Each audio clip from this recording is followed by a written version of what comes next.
আসসালামু আলাইকুম।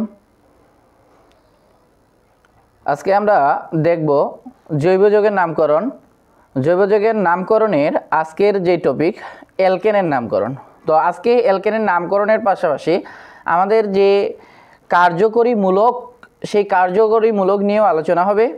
আমরা পরবর্তী পর্বে অ্যালকিন, অ্যালকাইন, অ্যালকোহল, অ্যালডিহাইড, ফ্যাটি অ্যাসিডের যেই নামকরণ এই নামকরণ শিখব।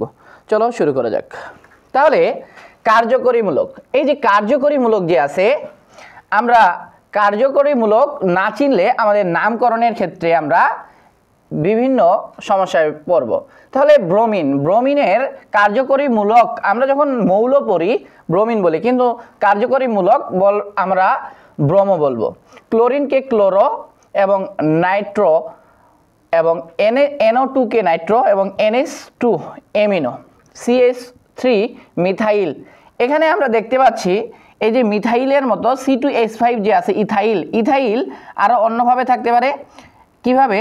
CH2 বন্ড CH3 এভাবেও যদি থাকে, এভাবে যদি থাকে তাহলে সেটা হবে ইথাইল মূলক। পরের ক্ষেত্রে যে C3H7 আমরা যদি CH2 বন্ড CH3 দেখি, তাও এটা আমরা বলবো প্রোপাইল মূলক। এবং OH হলো হাইড্রক্সি মূলক এবং CO হলো কিটোমূলক। তাহলে এই যে মূলকগুলো আছে, আমাদের মূলক 9টির নাম অবশ্যই মুখস্থ করে রাখতে হবে, নয়তো আমাদের জৈব যৌগের নামকরণ করতে সমস্যা হবে। তাহলে জৈব যৌগের নামকরণে অ্যালকেনের নামকরণ দেখব আমরা আজকে। অ্যালকেনের নামকরণের ক্ষেত্রে আমাদের যেই নামের যে অংশগুলো, অর্থাৎ কার্বন কার্বন দীর্ঘ শিকল বিদ্যমান, এই কার্বন কার্বন দীর্ঘ শিকল বিদ্যমান দেখতে হবে এবং দেখতে হবে কার্যকরী মূলক কোন পাশে আছে। আমাদের অ্যালকেনের ক্ষেত্রে অবশ্যই কার্বন কার্বন দীর্ঘ শিকল বের করতে হবে এবং কার্বন কার্বন দীর্ঘ শিকলের মধ্যে যে পাশে কার্যকরী মূলকের যোগফল অথবা কার্যকরী মূলক যে পাশে কাছে হবে সে পাশ থেকে নামকরণ করতে হবে। তাহলে আমরা চলো বিষয়টা ক্লিয়ার হই। তাহলে আমরা যদি দেখি যে এই যে আমাদের যে অ্যালকেন আছে, 1 নম্বর শর্ত হলো কার্বন কার্বন দীর্ঘ শিকল বিদ্যমান থাকতে হবে। কার্বন কার্বন দীর্ঘ শিকল ও কার্যকরী মূলক আছে কিনা দেখতে হবে। তাহলে আমরা দেখতে পাচ্ছি এখানে আমাদের কার্যকরী মূলক, এই যে আমাদের কার্যকরী মূলক, এই যে কার্যকরী মূলক। তাহলে আমাদের নামকরণের ক্ষেত্রে আমরা যদি দেখি 1 2 3 4 5 6, এটা আমাদের 6 কার্বন বিশিষ্ট, অর্থাৎ কার্বন কার্বন দীর্ঘ শিকল। আমরা এপাশ থেকে যদি দেখি 1 2 3 4 5, এপাশে 5, 1 2 3 4 5 6। তাহলে বন্ধুরা আমরা যদি দেখি যে এপাশ থেকে আমাদের 6 কার্বন হচ্ছে, আবার এপাশ থেকে আমাদের 6 কার্বন হচ্ছে, আমরা যে কোনো এক পাশ দিয়েই আমরা নামকরণ করতে পারবো। তাহলে দীর্ঘ শিকলের ক্ষেত্রে আমরা যদি চাই এই পাশ থেকে 1, এই পাশ থেকে যদি 1 2, আমরা আগে নাম্বারিং করব। তাহলে নাম্বারিং করতে হবে 2 3 4 5 6। তাহলে আমাদের এটা কি মূলক? আমরা বলেছি যে কার্যকরী মূলক যে পাশ থেকে কাছে সে পাশ থেকে নাম্বারিং করতে হবে। তাহলে আমাদের এ পাশ থেকে কার্যকরী মূলক আছে, তাহলে এটার মূলক কি?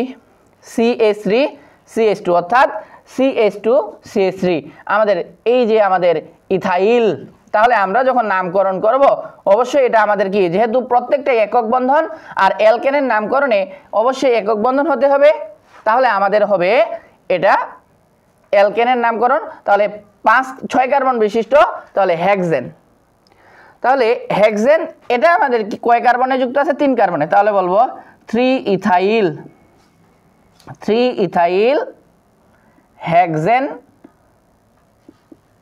3 ইথাইল হেক্সেন। অথবা আমরা বলতে পারি 3 ইথাইল, অবশ্যই হাইফেন দিতে হবে। হাইফেন কেন দিব? কারণ জৈব যৌগের নামকরণ হলো একপদী নামকরণ। একপদী নামকরণ বোঝানোর জন্য আমরা হাইফেন ব্যবহার করব। তাহলে 3 ইথাইল হেক্সেন অথবা হেক্স। আমাদের যেহেতু এখানে 6 কার্বন বিশিষ্ট, তো আমরা 6 কার্বন বিশিষ্ট হয়ে দিতে পারি আমাদের হেক্সেনই নামকরণটাই সঠিক হবে। তাহলে 3 ইথাইল হেক্সেন, অথবা আমরা যদি এই পাশ থেকে করতাম তাও আমাদের এখানে 3 হইতো। তাহলে আমরা পরবর্তীটা যদি দেখি, আমরা বলেছি যে মোট আমরা এপাশ থেকে যদি কার্যকরী মূলক দেখি আমরা এ পাশ থেকে 1 2 3 4 5 6 আবার 1 2 3 4 5 6 আমরা নাম্বারিং করব কোন পাশে 1 2 3 4 5 6 তাহলে আমাদের নাম্বারিং হবে যে কার্যকরীমূলক কোন পাশ থেকে কাছে আছে তাহলে আমরা দেখতে পাচ্ছি এই পাশে আমাদের ব্রোমো কার্যকরীমূলক এবং এখানে ইথাইল কার্যকরীমূলক এই পাশ থেকে কাছে তাহলে অবশ্যই এই পাশ থেকে আমাদের নাম্বারিং করতে হবে আরো একটি শর্ত যে এই কার্যকরীমূলকের যোগফল যে পাশ থেকে কাছে হবে সেই পাশ থেকে নাম্বারিং করতে হবে তাহলে আমরা যদি দেখি এটা 1 2 2 1 2 3 3 তাহলে এর যে যোগফল 5 1 2 3 4 4 5 এর যোগফল হয় 9 তাহলে এই যে কার্যকরী মূলকের যে যোগফল যে পাশ থেকে কাছে সেই পাশ থেকে নাম্বারিং করতে হবে শুধুমাত্র এই নিয়ম প্রযোজ্য হবে অ্যালকেনের ক্ষেত্রে অ্যালকিন অ্যালকাইনের ক্ষেত্রে আমাদের নিয়ম হবে দ্বিবন্ধন ত্রিবন্ধন অনুযায়ী অর্থাৎ আমরা অ্যালকিন অ্যালকাইনে এটা বলে দিব তাহলে এই অ্যালকেনের ক্ষেত্রে যে নামকরণ এই অ্যালকেনের ক্ষেত্রে নামকরণ আমাদের এই যে বাম পাশ থেকে শুরু এই মৌলটি যৌগটির ক্ষেত্রে 1 2 3 4 5 6 তাহলে এটাও আমরা দেখতে পাচ্ছি হেক্সেন তাহলে আমরা এটার নামকরণ দিব যে 2 ব্রোমো 3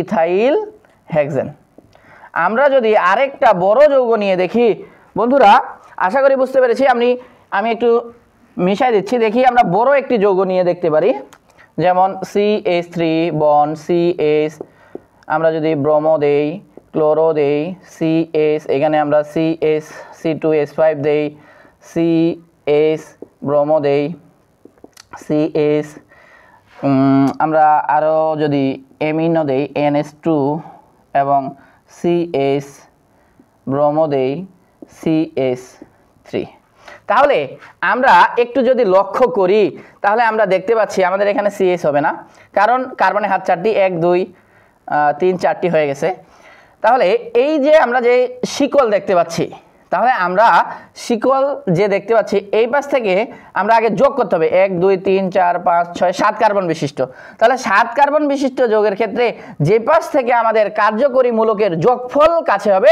সে পাশ থেকে নামকরণ করতে হবে তাহলে কার্যকরী মূলকের যোগফল আমরা প্রথমে এই পাশ দিয়ে দেখাবো এই পাশ দিয়ে যদি দেখাই 1 2 তাহলে 2 এ আছে দুইটি কার্যকরী মূলক 3 নম্বরে আছে একটি 4 নম্বরে একটি 5 নম্বরে একটি 6 নম্বরে একটি তাহলে আমাদের এই যে যোগফল কত 2 2 4 7 11 16 22 এবার যদি আমরা দেখি তাহলে 2 3 4 5 6 যোগ 6 তাহলে আমরা দেখতে পাচ্ছি 6 6 12 12 5 17 21 24 26 তাহলে আমরা জৈব যৌগের নামকরণটি এই পাশ থেকে করব আশা করি বুঝতে পেরেছি আমরা অর্থাৎ যোগফল যে পাশ থেকে কাছে হবে সেই পাশ থেকে তাহলে 1 2 3 4 5 6 7 এখন নাম্বারিং এর ক্ষেত্রে অবশ্যই ইংরেজি লেটার অনুযায়ী যেই লেটারটি আগে আসবে সেই কার্যকরী মূলকের উচ্চারণটি আগে করতে হবে অর্থাৎ আগে লিখতে হবে তাহলে আমরা যদি দেখি যে ইথাইল ই ব্রোমিন বি এমিন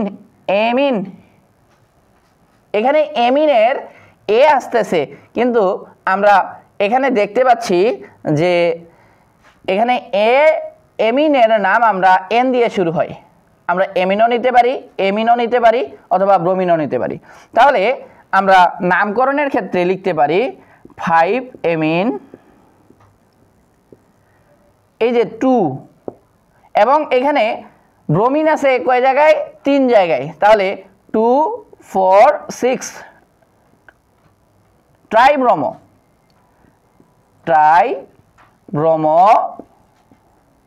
এবং ক্লোরিন আছে 2 জায়গায় মেবি এক জায়গায় তাহলে আমরা বলবো 2 ক্লোরো আমাদের ইথাইল যে ইথাইল মূলক আছে 3 নম্বরে তাহলে বলবো এখানে আমাদের 3 ইথাইল কয় কার্বন বিশিষ্ট 7 কার্বন তাহলে হেপটিন আশা করি আমরা বুঝতে পেরেছি খুবই সহজ নামকরণ আজকের পর্বটি এই পর্যন্তই আসসালামু আলাইকুম।